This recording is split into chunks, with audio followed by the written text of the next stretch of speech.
Hi, Dr. Lim here. Over the year, during gynotherapy, there is always a question on how to carry out weight management, how to diet and etc. Today, we shall discuss this. Many members, especially ladies, always complain they do not eat much, but the body weight keeps increasing and become chubby.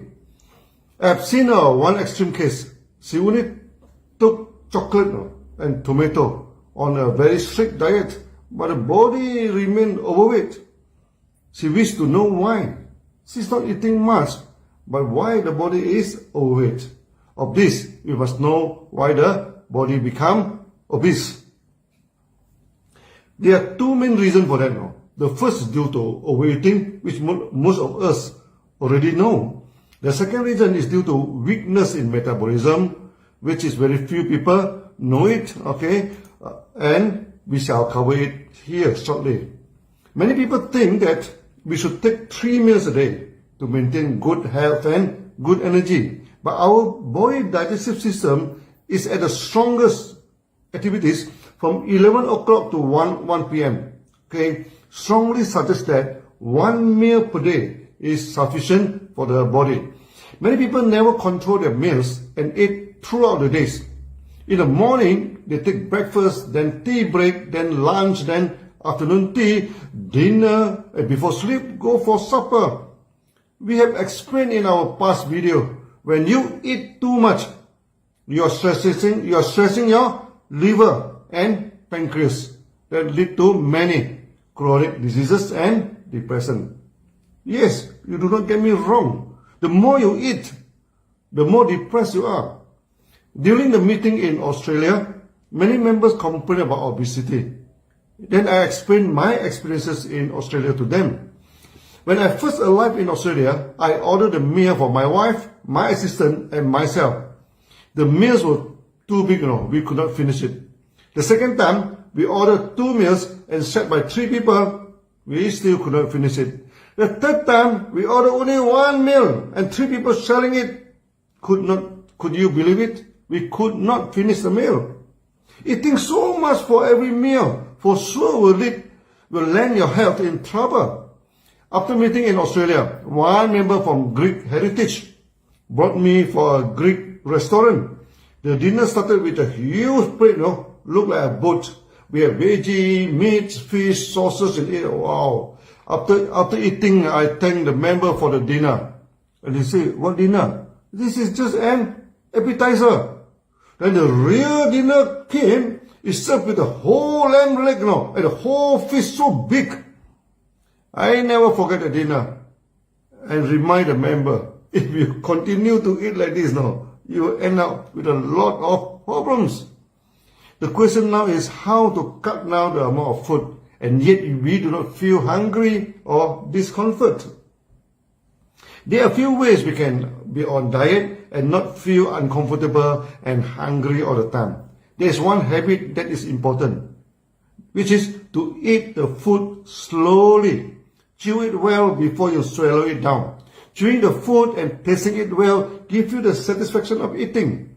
Also, the stomach needs 5 to 10 minutes to communicate well with the brain to give you the sense of fullness. If we eat too quickly, by the time you feel full, it is already too late. And that is supposed to be the feeling 5 minutes ago. Can you imagine how much extra food you eat during these past 5 minutes if you eat quickly? So, eating the food slowly is a first step to manage your food. Next is taking big meal a day, 1 big meal a day, and small meals other times. The time of big meals, preferably around 10:30 to 1 p.m. Many people support the theory that you should have a heavy breakfast, then that gives you enough energy for the day. That depends when you take your breakfast. If it's too early in the morning, by the time your stomach system is not yet activated, large intake of food can spoil your stomach system. So the best practice is when in the early morning, taking only liquid meals for easy digestion, then go for a big meal around 11 a.m. to 1 p.m. Then later part of the day, take only liquid meals like congee or porridge. This is a good way to be on diet, as intake of liquid meals prevent the hunger feeling. When you get used to that type of lifestyle, you never feel hunger and stomach problem. Try to cut down your food suddenly, to go on diet is not a good move. When you cut down your food, you send a wrong message to your brain. Food is not sufficient. That will make you feel even more hungry. After the diet program, normally when you receive eating, the sense of hunger is great and you will unwittingly consume more food. At the end, your body bloated up and become more obese before your diet. The right way to start your dieting with slow eating, then in itself can cut down the food intake naturally.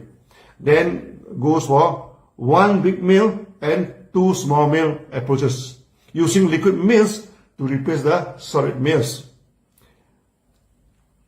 At the same time, high fiber food like mushroom, wild vegetables, seaweeds, and etc. should be put into your diet.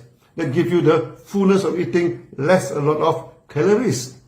During this COVID period, DXN started to promote the hanging garden at home and selling the mushroom logs so that you can get fresh mushroom at home, wild veggie logs, and you can get wild veggie gardens. So also seaweed for the food program. This is started in Malaysia and we shall promote it throughout the world. The other known reason for obesity is due to weakness in metabolism. When your body digests the food, you get sugar for energy and other nutrients like protein, etc. to build up the body. So when the food is more, then the surplus sugar and the nutrient will be combined for fat and stored in the body. When the metabolism or digestion is weak, this process is short-circuited. Before your body uses up the required amount of sugar and nutrient, they are prematurely stored as fat. The main reason why such short-circuit in fat metabolism happens in the body, when the body is weak and the metabolistic process becomes weak too. The food is not burned effectively to give us good energy, but rather left over as bile acid in the body. You need organic acid like citric acid or acetic acid to complete the burning in a circle known as citric acid cycle. In a citric acid cycle, it is here that occurs for breakdown products of the cell's major building blocks like sugar, fatty acids, amino acid, etc. and oxidize to carbon dioxide. It means the full burnout of these food elements need bile acid. Nowadays, many people do not take in much bile acid foods like vinegars, sour tomatoes, tamarind, citrus, and etc. And due to misunderstanding of taking alkaline food, and they mistaken all this bile acid as non-alkaline food. This is exactly opposite to their knowledge. All these bile acid foods like vinegars, tamarind, sour tomato, citrus, and lemon are alkaline foods. And they can burn down the food completely and remove the metabolistic acidic waste. Then turn your body alkaline actually. When you're in Southeast Asia, here many people are used to taking sour food and sour soup. Obesity is not a problem until they turn into another eating habit full of meat without acids. Some countries they also take fermented sour food, like the injera in Ethiopia, which is a flat bread that is very sour, and you can see the people there are quite slim. When you are lacking a bile acid, your body will combine the surplus acid in your body and fat and keep it aside. That directly resulted in obesity. So for the lady who takes chocolate only for diet during the lunchtime, there is no acid intake at all. This resulted in obesity in her. Not only that, due to burning of food is not complete. She always complains about lack of vitality and lack of energy. Other than lack of energy, such obese people also lack of strength.